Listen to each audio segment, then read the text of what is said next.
যে বাড়ি থেকে 18 বছর আগে আমার মাকে ডিভোর্স দিয়ে তাড়িয়ে দিয়েছিল, আজ সেই বাড়িতে আমি বউ হয়ে ঢুকেছি। আমার শ্বশুর শাশুড়ি আমাকে বরণ করে নেবার জন্য দরজায় দাঁড়িয়ে আছে। আমি আর আমার স্বামী বিজয় আমার শ্বশুর শাশুড়িকে সালাম করলাম। আমার শ্বশুর বলল, বেঁচে থাকো মা, বেঁচে থাকো, এই নাও মা তোমার সালামি। বলেই আমার শ্বশুর আমাকে বেশ কিছু টাকা হাতে গুঁজে দিলেন। তারপর আমি শাশুড়িকে সালাম করতে গেলে শাশুড়ি আমাকে বুকে টেনে নিয়ে বললেন, তোমার স্থান তো পায়ে নয়, তোমার স্থান আমার বুকে। তোমাকে আমি ছেলের বউ মনে করব না, তোমাকে নিজের মেয়েই মনে করব। বলে আমার শাশুড়ি আমাকে বুকের সাথে জড়িয়ে নিলেন। কি ভাবছেন এমন ফেরেশতার মতো শ্বশুর শাশুড়ি পেয়ে আমি ধন্য হয়ে গেছি? ভদ্র মুখোশের আড়ালে এদের আসল চেহারা একটু পরেই টের পাবেন। আমার শ্বশুর বলল, যাও রাবেয়া, বৌমাকে ওনাদের রুমে নিয়ে যাও। তারপর আমার শাশুড়ি আমাকে ভেতরের রুমের দিকে নিয়ে গেলেন। ফুলে সাজানো একটা বাসর ঘরে এনে আমাকে বসালেন। আমাকে খাটের মাঝখানে বসিয়ে দিয়ে আমার শাশুড়ি বললেন, বৌমা তুমি একটু বসো, আমি তোমার জন্য কিছু খাবার দাবারের ব্যবস্থা করি। বলেই আমার শাশুড়ি চলে গেলেন। তার মুখে শুনেছিলাম এই ঘরটাতেই নাকি মা আর বাবা থাকতেন। এই ঘরের প্রতিটি দেওয়ালে যেন আমি আমার মায়ের মুখ দেখতে পাচ্ছি। আমার বাবা ছিল আমার শ্বশুরের আপন ছোট ভাই। আজ থেকে 18 বছর আগে আমার বাবা যখন আমার মাকে বিয়ে করে এই ঘরে এসেছিলেন, তখন আমার শ্বশুর শাশুড়ি ড্রয়িং রুমে বসা ছিলেন। আমার বাবার সাথে আমার মাকে দেখে আমার শ্বশুর নাকি বলেছিল, এ বাবু তুই কাকে নিয়ে আসলি? ভাইয়া আমি প্রিয়াকে বিয়ে করেছি। প্রিয়া আমার বড় ভাই আর ভাবিকে সালাম করো। আমার মা যখন আমার শাশুড়ি আর শ্বশুরকে সালাম করতে গিয়েছিল, তখন নাকি আমার শ্বশুর ঝাড়ি দিয়ে বলল, অসম্ভব, রাস্তা থেকে একটা মেয়েকে বিয়ে করে নিয়ে আসবি আর তাকে আমি ভাইয়ের বউ হিসাবে মেনে নিব, সেটা কি করে ভাবলি? পাশে দাঁড়িয়ে থাকা আমার শাশুড়ি বলেছিল, আহা এমন করছো কেন? বাবু যখন ভালোবেসে বিয়ে করে এনেছে তাকে মেনে নাও। আমার শাশুড়ির মুখে এমন কথা শুনে আমার শ্বশুর আর দ্বিমত করল না, কারণ আমার শ্বশুর নাকি শাশুড়ির কথায় ওঠে আর বসে, বউয়ের কথার একচুল বাইরে যায় না।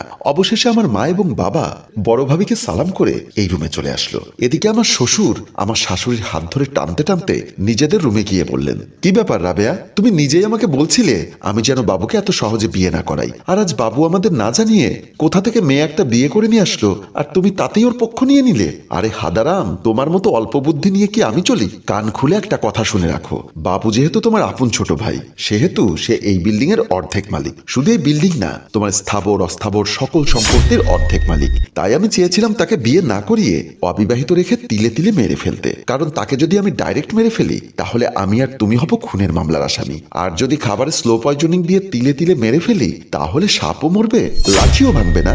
এখন যেহেতু সে আমাদের অমতে বিয়ে করে ফেলেছে, আমরা যদি তার বিপক্ষে যাই তাহলে সে সোজা কোর্টে গিয়ে আমাদের বিরুদ্ধে তার প্রাপ্য সম্পত্তির মালিকানা দাবি করে মামলা টুকে দিবে। তো এখন তুমি কি করতে চাও? ওয়েট অ্যান্ড সি বেবি, সাপও মারবো লাঠিও ভাঙবে না। এর মধ্যে বাবা মায়ের দাম্পত্য জীবনের 3 মাস কেটে গেল। মা নাকি তখন 1 মাসের গর্ভবতী। দুপুরের দিকে ওনার বড় ভাই আর ভাবি রুমে আসলেন। ওনাদের দুজনকে একসাথে আসতে দেখে আমার বাবা নাকি বলল, ভাইজান তোমার কষ্ট করে এখানে আসার দরকার কি ছিল? তুমি ডাকলে তো আমি তোমার রুমে যেতাম। আমার শ্বশুর কিছু বলতে যাবে, এর মধ্যে আমার শাশুড়ি ওনার মুখ থেকে কথা কেড়ে নিয়ে বলল, তোমরা নতুন বিয়ে করেছো, আর তাছাড়া তোমার বউ 1 মাসের গর্ভবতী। এই মুহূর্তে বেশি নড়াচড়া করাটা উচিত হবে না। তাই বাধ্য হয়ে তোমার ভাই আর আমি তোমার কাছে আসলাম। কি জন্য এসেছো ভাবি? কোনো সমস্যা? বলছিলাম কি, আগে তো আমরা মাত্র 4 জন ছিলাম, আমি, তোমার ভাই, তোমার ভাতিজা বিজয় এবং তুমি। এখন তো আল্লাহর রহমতে তোমার বউকে নিয়ে আমরা 5 জন হয়েছি। আবার আল্লাহ যদি রহমত করে কিছুদিন পরে তোমার সংসারে আসবে আর একটা ফুটফুটে সন্তান। তখন তো এই সংসারের খরচ বেড়ে যাবে। আমার ছেলে বিজয়কে মানুষ করতে হবে, তোমার অনাগত সন্তানের ভবিষ্যৎ চিন্তা করতে হবে। তাই বলছিলাম কি, তুমি যদি এখন বিদেশে গিয়ে কিছু টাকা পয়সা ইনকাম করে আসতে, তাহলে আর আমার সন্তান এবং তোমার সন্তানের ভবিষ্যৎ নিয়ে কোনো টেনশন করতে হতো না। কারণ আমার শ্বশুর মারা যাবার সময় এই বাড়িটা ছাড়া তোমাদের 2 ভাইয়ের জন্য আর কিচ্ছু রেখে যেতে পারেনি। তোমার ভাইটাও হার্টের রোগী, সে ইচ্ছা করলেই কিছু করতে পারে না। ভাবি তোমার সব কথা বুঝলাম, কিন্তু আমি যে বিদেশ যাব সে টাকা কোথায় পাবো? ও নিয়ে তোমার টেনশন করতে হবে না ভাই। আমার জমানো কিছু টাকা আছে আর কিছু গহনা আছে, ওগুলো আমি তোমার হাতে তুলে দিব। তুমি বিদেশ গিয়ে অনেক টাকা ইনকাম করতে পারলে তখন না হয় ভাবিকে সবকিছু আবার নতুন করে গড়ে দিও। সেদিন বড় ভাই আর বড় ভাবির মুখে এমন মিষ্টি কথা শুনে আমার বাবা ওনাদের দুর্বিসন্ধিটা বুঝতে পারেনি। তাই একরকম মায়ের অনিচ্ছা সত্ত্বেও মাকে এই অবস্থায় রেখে বাবা বিদেশ যেতে রাজি হয়ে যায়। অল্প দিনের মধ্যেই বাবার বিদেশ যাওয়ার দিনক্ষণ চলে আসে। বাবা বিদেশ যাওয়ার সময় আমার মাকে ওনার বড় ভাবির হাতে তুলে দিয়ে বললেন, ভাবি আমি তোমাদের কথা মতো বিদেশ চলে যাচ্ছি, আর তোমার হাতে রেখে যাচ্ছি আমার আমানত। তুমি প্রিয়াকে এবং আমার অনাগত সন্তানকে দেখে রেখো, ওদের নিয়ে তোমার কোনো চিন্তা করতে হবে না ভাই। তুমি ঠিক মতো বিদেশে পৌঁছে মন দিয়ে কাজ করে তোমার অনাগত সন্তান আর আমার বিজয়ের ভবিষ্যৎ সুন্দর করার ব্যবস্থা করো। আমার শ্বশুর বলল, বাবু আর দেরি করা ঠিক হবে না, এয়ারপোর্টের রাস্তায় জ্যাম পড়ে, বাংলাদেশ সময় 4:30টায় তোর ফ্লাইট, এখন 3:45 বাজে, তাড়াতাড়ি চল। বলেই বাবাকে নিয়ে আমার শ্বশুর এয়ারপোর্টের উদ্দেশ্যে চলে যায়। মা তখন ঘুণাক্ষরেও টের পায়নি এটাই স্বামীর সাথে তার শেষ দেখা। বাবা আস্তে আস্তে সিঁড়ি বেয়ে নামতে নামতে মায়ের দৃষ্টির আড়ালে চলে গেলেন। বাবা বিদেশ যাবার 4 মাস পরে যখন আমার মা 5 মাসের অন্তঃসত্ত্বা, তখন নাকি একদিন রাতে মা একা রুমে শুয়েছিলেন। হঠাৎ আমার শ্বশুর শাশুড়ির চিৎকার চেঁচামেচি শুনে মায়ের ঘুম ভাঙলো। মা চোখ খুলে দেখে বড় ভাই আর বড় ভাবে মোবাইল নিয়ে ওনাকে ভিডিও করছেন। মা ঘাড় ঘুরিয়ে দেখে মায়ের পাশে শুয়ে আছে কাজের ছেলে ফাহিম। ফাহিমকে দেখে মা শোয়া থেকে উঠে যায়। আমার শাশুড়ি নাকি বলেছিল, ওঠার কি দরকার, স্বামীকে বিদেশ পাঠিয়ে কাজের ছেলেকে নিয়ে ঘুমিয়ে আছো, মনে করেছো আমরা অন্ধ, কিছুই টের পাবো না? আমার শ্বশুর তখন গলা টেনে বলল, ছি ছি ছি বাবুর বউ, আমার ভাইটা বিদেশ গিয়েছে মাত্র 4 মাস, এর মধ্যেই তুমি নিজেকে কন্ট্রোল করতে পারলে না, শেষ পর্যন্ত বাড়ির কাজের ছেলেটাকে নিয়ে শুয়ে আছো। বিশ্বাস করুন ভাইজান, ফাহিম কখন আমার রুমে এসেছে সেটা আমি জানি না। পাশ থেকে ফাহিম বলল, কেন ভাবি, গত রাতে আমি যখন রান্নাঘরের কাজগুলো করছিলাম তখন তো আপনি গিয়ে বলেছিলেন, ফাহিম স্বামীকে ছাড়া একা রাতে ঘুমোতে আমার কষ্ট হয়, আজ রাতে তুই একটু আসিস আমার রুমে। তারপর আমি যখন রুমে আসলাম, আমাকে দিয়ে একবার আপনার মনের আশা মিটিয়ে তৃপ্তি পেলেন না, আপনি বললেন শেষ রাতে আর একবার আপনার জন্য থাকতে, তাই আমাকে যেতে দিলেন না, আর এখন বলছেন আপনি কিছুই জানেন না। আমার মা তখন নিরুপায় হয়ে নিজের পেটের উপর হাত রেখে বললেন, আমার গর্ভের সন্তানের কসম ভাইজান, বিশ্বাস করুন এমন কিছুই আমি জানি না। আমার শাশুড়ি তখন বলেছিল, চোরের মায়ের বড় গলা, ধরা পড়ে যাওয়াতেই এখন গর্ভের সন্তানের কসম খাচ্ছে, অত সব আমরা বুঝি না, আজ এই ভিডিও বাবুকে পাঠিয়ে দিব, তারপর দেখবো সে এটার কি বিচার করে। আমার শ্বশুর তখন বলল, এক কাজ করো রাবেয়া, ওর মোবাইলটা তুমি কেড়ে নাও, না হয় যেভাবে মায়া কান্না দেখে আমার ভাইকে বিয়ের আগে বশ করেছিল, ঠিক একই রকম ন্যাকামো করে বিদেশে আমার ভাইকে আবার কাবু করে ফেলবে, তখন আমার ভাই মনে করবে তার বউয়ের জন্য আমরা ষড়যন্ত্র করছি। আমাদের কথা বিশ্বাস নাও করতে পারে, এতদিনে তোমার মাথায় বুদ্ধি এলো, একটা কথার মতো কথা বলেছ।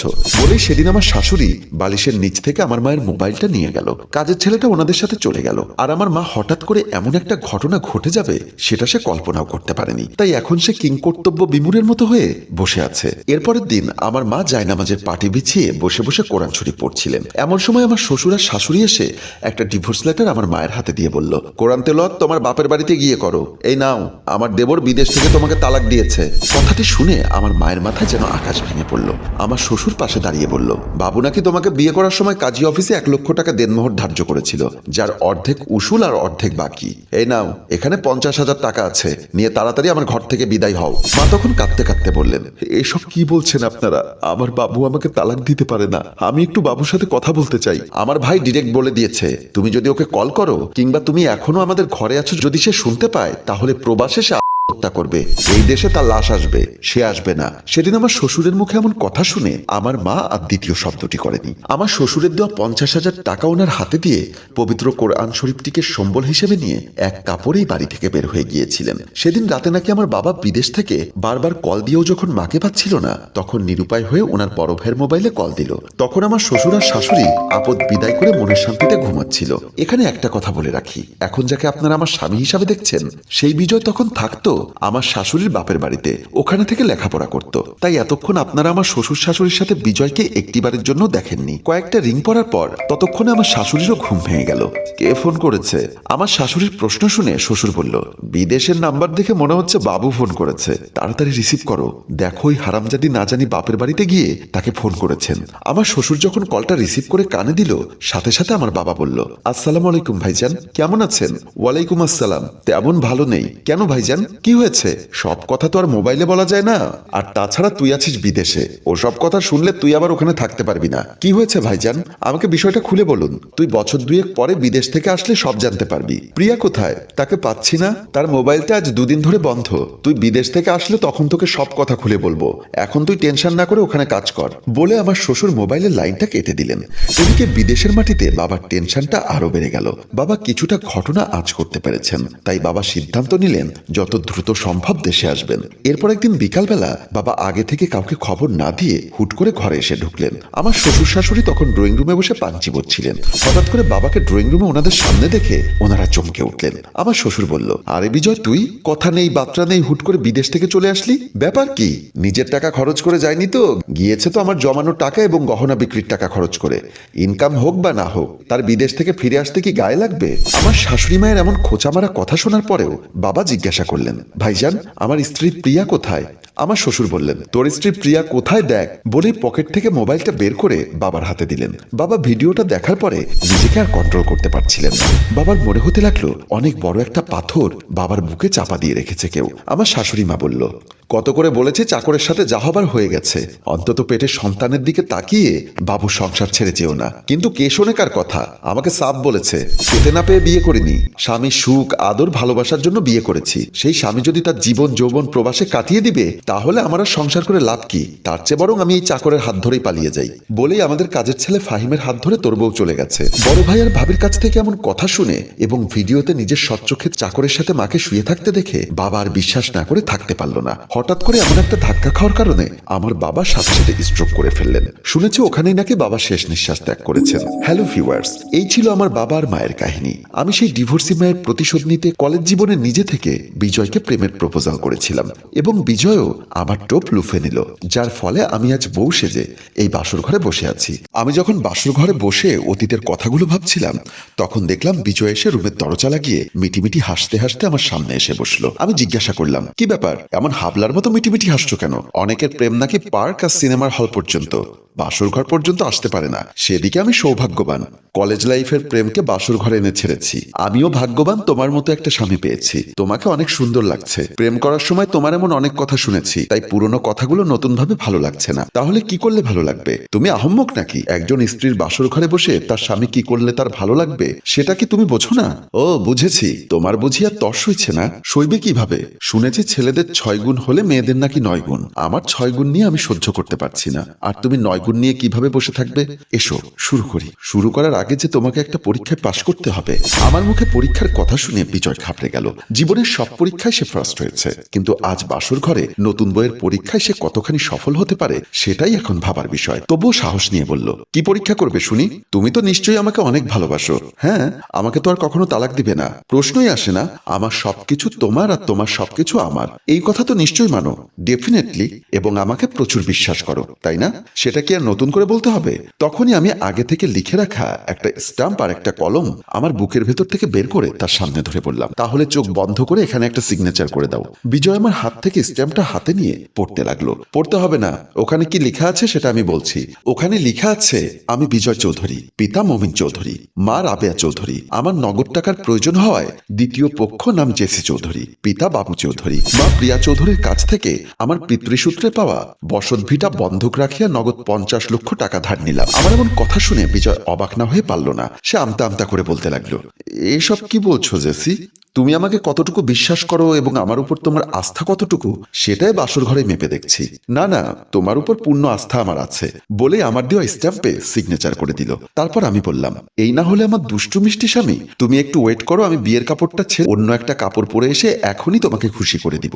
বলেই আমি খাট থেকে নেমে গেলাম। পরদিন সকালবেলা সবাই ঘুম থেকে ওঠার আগে আমি ঘুম থেকে উঠে গোসল ছেড়ে ডাইনিং রুমে বসে নাস্তা করছি আর মনে মনে ভাবছি আমি আমার পিতামাতার প্রতিশোধ নিতে পারবো।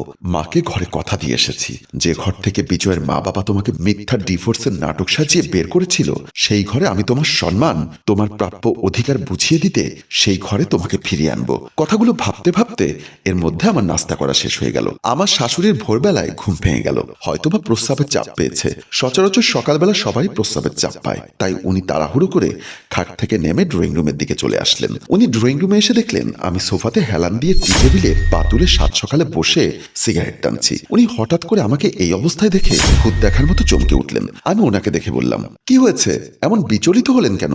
মাগো, তুমি কি আমাদের বিজয়ের বউ জেসি, যার গতরাতে আমার ছেলের সাথে বিয়ে হয়েছে? আপনার কি সন্দেহ লাগছে?